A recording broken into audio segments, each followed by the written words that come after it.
couple of very sharp, insightful pieces out tonight. I want to go over one of them with you. From the Financial Times, U.S. China trade war. Truce shows who holds the upper hand. Beijing has agreed to many concessions, but Trump has merely given up very little. But there's more than that. So let's listen to this. It's actually a very powerful analysis by Jamal Underlini. A truce has been struck in the U.S. China trade war, but the terms of the ceasefire make clear who holds the upper hand when hostilities inevitably resume. In exchange for the U.S. not imposing higher tariffs on about half of Chinese exports from January 1, Beijing has agreed to discuss a long list of concessions that would, if fully implemented, fundamentally alter the very nature of the Chinese system. According to a White House summary of the dinner between Donald Trump and Xi Jinping in the G28 summit in Buenos Aires, China has agreed in the short term to buy a very substantial amount of agricultural energy, industrial, and other products from the U.S. It's also agreed to begin immediately negotiations on structural changes with respect to forced technology transfer, intellectual property protection, non-tariff barriers, cyber intrusions, and cyber theft, services, and agriculture. America has offered nothing except a 90-day deadline, after which it will increase tariffs on $200 billion of Chinese imports from 10% to 25%, as it originally planned to do on January 1 if Mr. Trump is not satisfied with Beijing's concessions.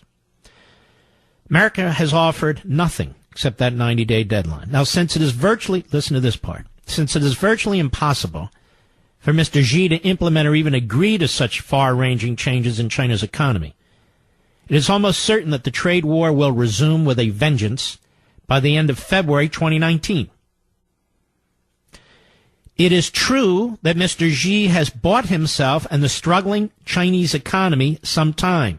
He and his colleagues, listen, must be hoping that Special Counsel Robert Mueller is closing in on his quarry, or that Mr. Trump will be otherwise distracted when the 90 days are over.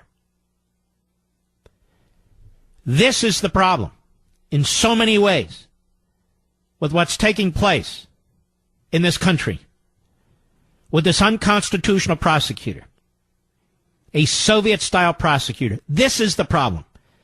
Our enemies are rooting for Mueller. Our media are rooting for Mueller. The Democrats are rooting for Mueller. Academia are rooting for Mueller. To do what? To blow out the President of the United States. To distract him. To burden him. To drag him down. That's what they seek to do. So this has real consequences beyond these gab fests, these incoherent back and forth, these race-based arguments with the Manhattan, Georgetown, L.A. crowd. No matter how strong a president is, it can't help but be distracting. No matter how strong a president is, they are, listen to me, they're giving aid and comfort to the Chinese, to the Russians, to the North Koreans, and to the Iranians. They're giving aid and comfort to every enemy of this country. You've heard the talk about President Bush, how difficult these decisions are, how you need to consume a significant amount of information, how you need to listen to your different advisors. All we get, day in and day out. Trump did this, Trump did that, maybe he did this, you got this clown Podhoretz now on MSNBC, all roads lead through Roger Stone, like he knows something. He knows nothing. They monitor our media. They know what's going on in this country. Or they wait out a presidency. These people are doing us no favors, ladies and gentlemen, none whatsoever. They don't talk about the economy. They don't care about the economy. They care about their own thin-skinned and insignificant relevance. By pausing and setting onerous terms for his negotiating partner, he can appear strong and reasonable at the same time. This allows Mr. Trump to mollify those in his administration, such as Treasury Secretary Steven Mnuchin and National Economic Council Director Larry Kudlow, have argued for more leniency towards China. Well, I hope not. I say more leniency for our allies and more hard ass against China. China has stolen us, our technology, blind. They've stolen our technology, blind, and they're using it against us. They're prepared to wipe out our electrical grid. They've already taken aggressive offensive steps in our own hemisphere, in the South China Sea, in parts of Africa, in the Middle East, and other parts of Asia.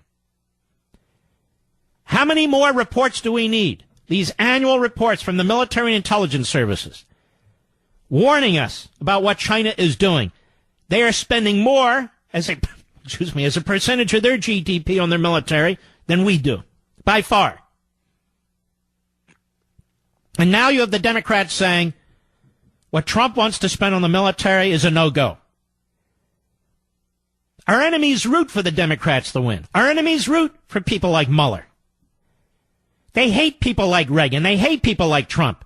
And so you got this guy Podhoretz, a neocon, but an ever-Trumper all over MSNBC. You know, this Stone situation and Cohen, and, you know, they really open up the door. There's your collusion connection. I'm going, the hell does this fool know? He doesn't know anything. But he's on MSNBC because he's a great puppet.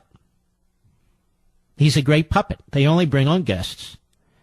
You know, they attack Fox. You know, Fox is all Trump all the time. No, it's not. There was a study done by Harvard that said it's not. 48% anti-Trump. And yet when you go to NBC and MSNBC, it's like 90%, 92% anti-Trump. Now, what do you call that, Mr. Producer? Excuse me. What do you call that? Propaganda. That's propaganda. But nobody in Beijing will be under any illusions that the trade war with the U.S. has been averted, even if that is how it's being spun in China's tightly controlled official media.